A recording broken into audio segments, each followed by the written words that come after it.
नहीं मनीष, आज ना मैं बहुत थक गई हूँ, आज नहीं।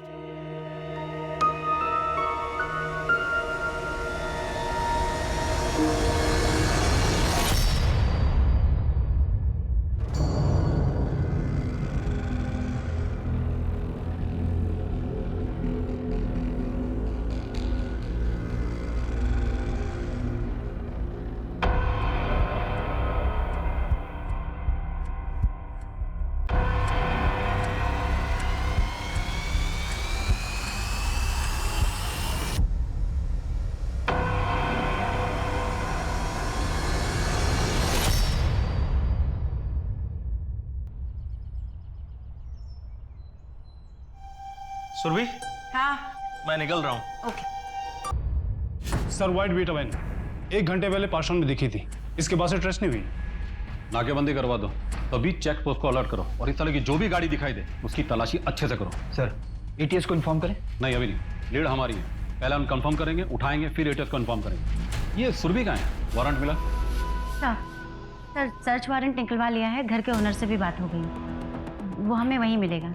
गुड सुरभि, तुम एक काम करो, धनीपुर मर्डर केस की चार्जशीट तैयार करो।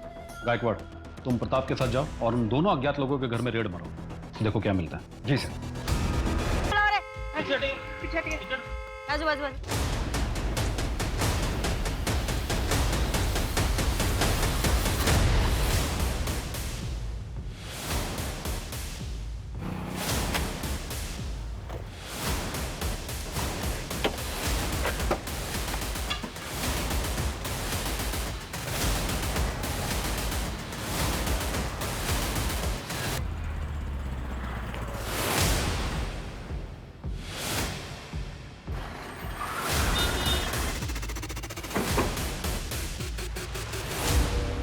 सर, एक्सीडेंट हुआ है, दोनों की डेथ हो चुकी है, हिट एंड रन का केस लग रहा है और ये टायर के बड़े बड़े निशान। सर ये तो किसी ट्रक या टेम्पो को टायर के निशान लग रहा है। पूरा एरिया अच्छे से चेक करो, देखो आसपास या रोड के एग्जिट एंट्री पर कोई सीसीटीवी है क्या? ठीक है सर। तिगड़े का ही मेला लगा? नहीं, घर एकदम साफ, ऐसा लग रहा है कि हमसे पहले उनको टिप्स मिल गई थी।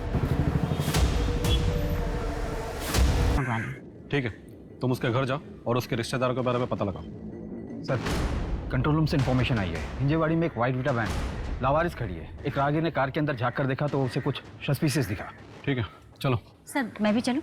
नहीं, तुम एक्सीडेंट वाले विक्टिम के रिश्तेदारों में पता लगाओ, गायकवाड़ हमारे साथ आएगा।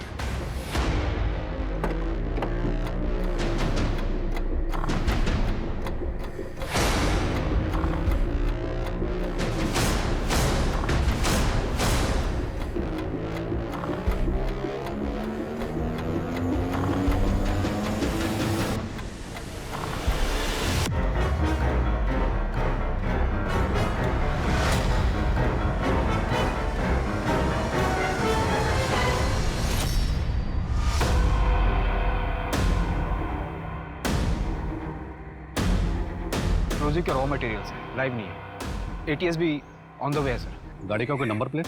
फेक है सर। बॉम्ब स्क्वाड वाले अपना काम कर ले, उसके बाद फॉरेंसिक टीम फिंगरप्रिंट्स और डीएनए के सैंपल कलेक्ट करेगी। इतना एक्सप्लोजिव कोई यहाँ क्यों छोड़ेगा? शायद खौफ पैदा करने के लिए। नहीं, खौफ पैदा करने के लिए कोई इतना एक्सप्लोजिव साथ लेकर नहीं चलेगा। तो फिर आप कहना चाहते हैं कि कुछ बड़ा प्लान? हाँ नहीं, शायद अभी भी है। इस शहर पर बहुत बड़ा खतरा मंडरा रहा है और हम सब बारूद पर बैठे हैं। इससे पहले कि कोई चिंगारी शहर को खाक कर दे, हमें इसकी तह तक जाना होगा। लेकिन सर पूरे शहर में ढूंढेंगे कैसे? इस गाड़ी का फर्स्ट पॉइंट हमें लक्ष्मण ने बताया, लास्ट पॉइंट ये है, हमें पता लगाना कि दोनों पॉइंट के बीच में गाड़ी कहाँ कहाँ गई थी। एक काम करो, इस शहर के सारे सीसीटीवी खंगाल डालो। जी सर।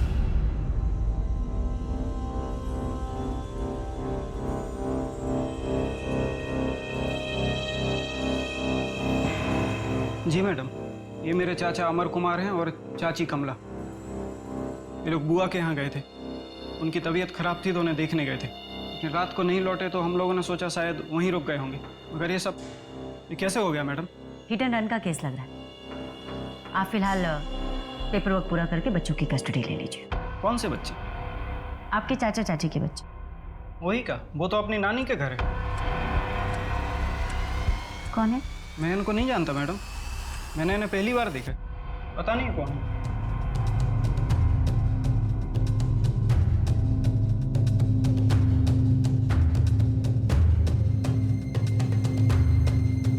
सुरभि वो अनाथ बच्चे इत्तेफाक से एक्सीडेंट स्पॉट पे आ गए। अब हमने उन्हें विक्टिम के बच्चे समझ लिए तो इसमें गलती हमारी है। सर पता नहीं क्यों मुझे ऐसे लग रहा है कि वो बच्चे कुछ छिपा रहे हैं। केस से रिलेटेड? सर नॉट श्योर, शायद। सुरभि काम पे ध्यान दो। उस एक्सीडेंट वाली गाड़ी का कुछ पता चला? नहीं सर, एग्जैक्टली पता नहीं चला अभी तक। एक्चुअली उस रोड पर कोई सीसीटीवी कैमरा नहीं है, बट मैं फॉलो अप कर रही हूँ सर। धनीपुर मर्डर केस की चार्जशीट जी कोर्ट में सबमिट कर दी। ठीक है, जाओ। सर वो इंटरस्टेट अलर्ट जारी करवा दो बच्चों के लिए। ठीक है, बट डोंट वेस्ट टाइम। और सबसे पहले कुछ पता चला उन बच्चियों का? नहीं मनीष, पता है उन बच्चों को देखकर कुछ अजीब सा लगता है। मैंने एक केस पढ़ा था 10-11 महीने पहले, बिहार का था शायद। उसमें भी एक बच्ची ऐसे एक आदमी को रास्ते पे मिलती है। वो उसे अपने घर ले जाता है, उसकी बीवी उसे खाना खिलाती है। फिर वो आदमी पुलिस स्टेशन चला जाता है कंप्लेन कराने के लिए। लौट के आता है तो देखता है उसके बीवी बच्चे दोनों मरे हुए हैं। Brutal stabbing. घर का सामान भी चोरी था। कुछ बच्चियों का गैंग था और शायद वो बच्चियां अभी तक पकड़ी नहीं गई हैं। हाँ जोई बेटा, हो गया घूमना फिरना? चलो अब जल्दी से घर जाओ और होमवर्क कंप्लीट करो। मम्मा जल्दी आएगी।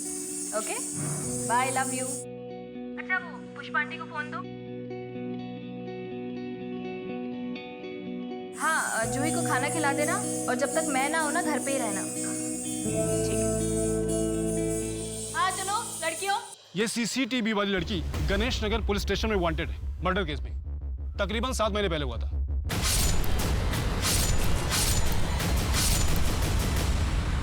नहीं प्रताप, मुझे नहीं लगता वो लड़की किसी का मर्डर कर सकती है। और ये सीसीटीवी वाली लड़की ना कोई और है। रूही के हाथ पे निशान है वो टैटू का, स्टार वाला। चोरी करके भागी थी, बाद में उसने टैटू बनवा लिया होगा। पैसे थे उसके पास। मुझे फिर भी नहीं लगता। उन दोनों बच्चों को देखकर लगता है कि वो लोग खुद ही किसी मुसीबत में। तो जिस तरीके से बच्चा देख रहा था ना मुझे, उसकी नजरें। पहले गणेश नगर पुलिस स्टेशन से इस सीसीटीवी वाली लड़की की डिटेल्स निकलवाते हैं, तब आपको यकीन हो जाएगा कि वो मुसीबत में नहीं बल्कि वो दोनों खुद मुसीबत है। एक मर्डर केस तक पहुंचा दिया था जिसमें रूही को सस्पेक्ट के तौर पर पुलिस पहले ही ढूंढ रही थी। पुलिस को ना तो रूही के अतीत के बारे में कुछ पता था, ना ही रवि के, और अब तक तो गुंजन का नाम भी उनके सामने नहीं आया था। सवाल यह है कि रूही रवि से कैसे मिली और इस वक्त गुंजन उनके साथ क्यों नहीं थी। उससे बड़ा सवाल यह है कि रूही और रवि किससे भाग रहे थे, वो जा कहाँ रहे थे, और अगला वो क्या करने वाले थे। हाँ ये वही लड़की है। शकील भाई के दूर के रिश्ते की एक बहन गांव में रहती थी, ये उन्हीं की लड़की है।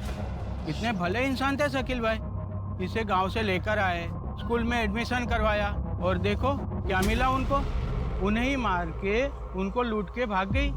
इस लड़की से कोई मिलने आता था? उसका कोई रिश्तेदार या दोस्त? नहीं, मिलने तो कोई नहीं आता था, पर पार्क में इसकी एक सहेली थी, उससे ये बहुत बात करती थी। कौन सी?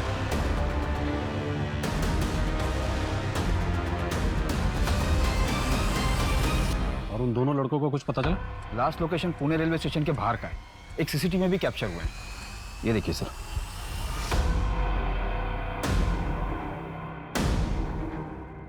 पूरे चांसेस है ये लोग शहर से बाहर निकल गए, लेकिन गाड़ी छोड़कर क्यों गए? एक काम करो गायकवाड़, ये इंटर स्टेट अलर्ट जारी करवा दो और ये फोटो महाराष्ट्र के सभी पुलिस स्टेशन में भिजवा दो। जी सर। 2 साल से मेरी आंखें गुंजन को तलाश रही है।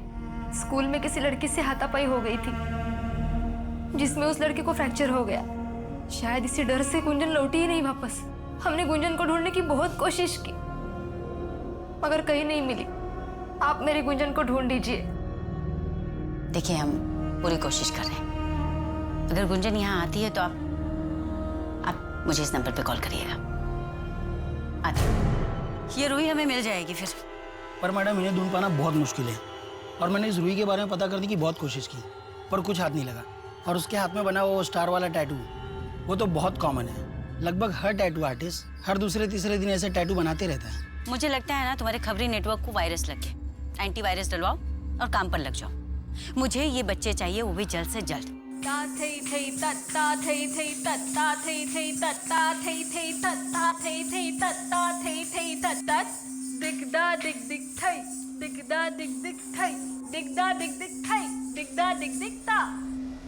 ऐसे नहीं सुनीता। हमारे यहाँ बॉलीवुड और क्लासिकल दोनों सिखाए जाते हैं, और अगर किसी स्टूडेंट को ज़रूरत हो तो ऊपर हमारे यहाँ रहने की सुविधा भी है। साल में 2 बार हमारे यहाँ शोज होते हैं जिसमें स्टूडेंट्स को पे भी किया जाता है। फीस कितनी लेंगे? 3000 रुपीज़ पर मंथ, और अगर लॉजिंग भी चाहिए तो 1000 रुपये एक्स्ट्रा। ठीक है, तो आप जब तक ये फॉर्म भर दीजिए, तब तक मैं आपकी बेटी का टेस्ट ले लेती हूँ। चलो बेटा।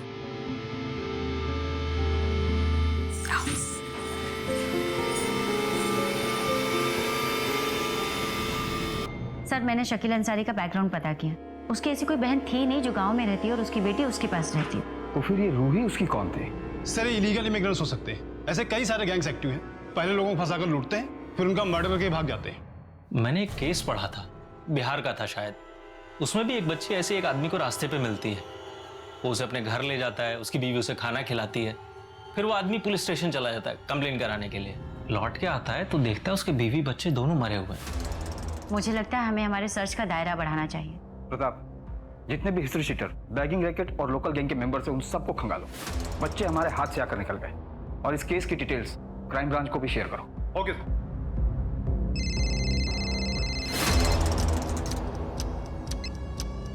हेलो,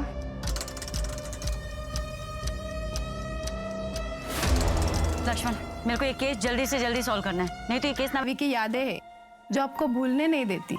मैं कहीं भी चली जाऊं, मेरे साथ तो मेरे रवि की यादें आएगी ना।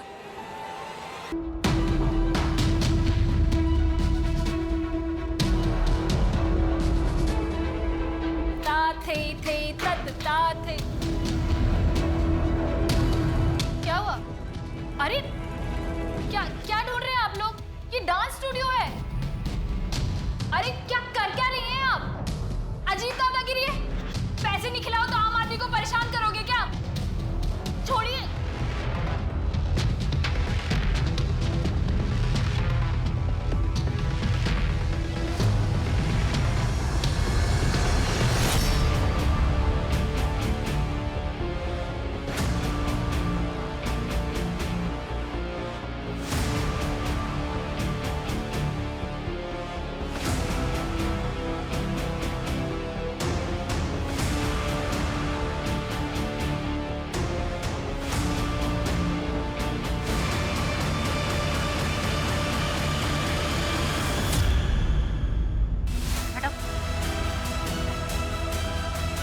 बेटा बाहर आओ। आराम से, आराम से। जल्दी आओ, जल्दी आओ, जल्दी आओ। पुणे के अब तक के सबसे बड़े सेक्स रैकेट का भांडाफोड़ किया है पुलिस की कांस्टेबल सुरभि पाटिल ने। कांस्टेबल सुरभि ने एक डांस स्टूडियो में raid. Congrats Surabhi Patil, now you are ASI। Thank you sir.